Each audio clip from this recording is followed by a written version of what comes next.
How you wonderful people doing today? I know I've been missing, but had a couple of issues, of course. Facebook still giving me a hard time, and they happen to be at CPAC. Actually, Facebook Live was at CPAC, so I had a chance to talk to them, and pretty much embarrassing. Also, I found out that I'm on the watch list, which is amazing to me. I don't know what I've done to get on the watch list, which may restrict me from flying, but I'll get that straightened out as well. But there's a couple of things I want to talk to you guys about. The first thing is I was talking to some friends of mine about African American restitution. A lot of African Americans feel that they deserve some type of monetary reward for slavery. And I said, well, the bottom line is this, is that every black man in this country is not a descendant of a slave. I mean, that's bottom line. So his response was, well, descendants of slave. Well, there's a couple of problems there. One, we got to figure out who are descendants of slaves and who's going to pay for that research or whatever the case may be. And also, we have to look at the fact that who's going to pay this money?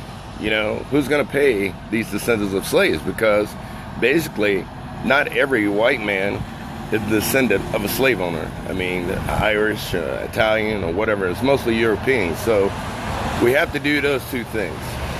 Another problem I have with it is if you get this money, what are you going to do with it? Where is it going to go?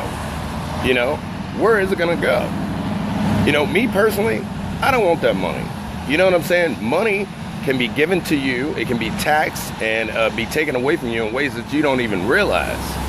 So if there was any type of African American restitution, I think it should be in the form of education. And not only just for African Americans. You see, that's one thing they can't take away from you. They can take your money, but they can't take away your education. Because with education, you can always make money. And I'll tell you the reason why I don't want their money. Because anything that Uncle Sam gives you is not free. There's a price for it. Which brings me to the next thing I want to talk about is the party switch. How Democrats became Republicans, Republicans Democrats. No, that's not the case. The Republicans have always had the same ideology, and the Democrats have always had the same ideology. My great-grandmother, who I was fortunate enough to know and meet, was a Republican. And mostly all blacks were Republicans because it was the party of abolishing slavery.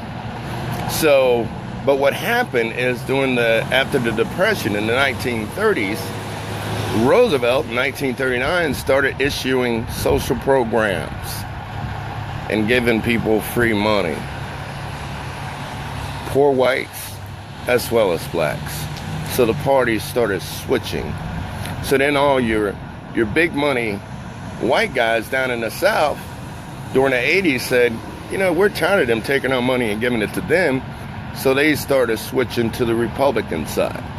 So there was never a party switch, just a change in the way the people voted. And you got tricked again. That's why I never understood why black people vote Democrat. You got tricked again. Somebody gives you something you think is free, but they're buying your votes and they're keeping you in a hole.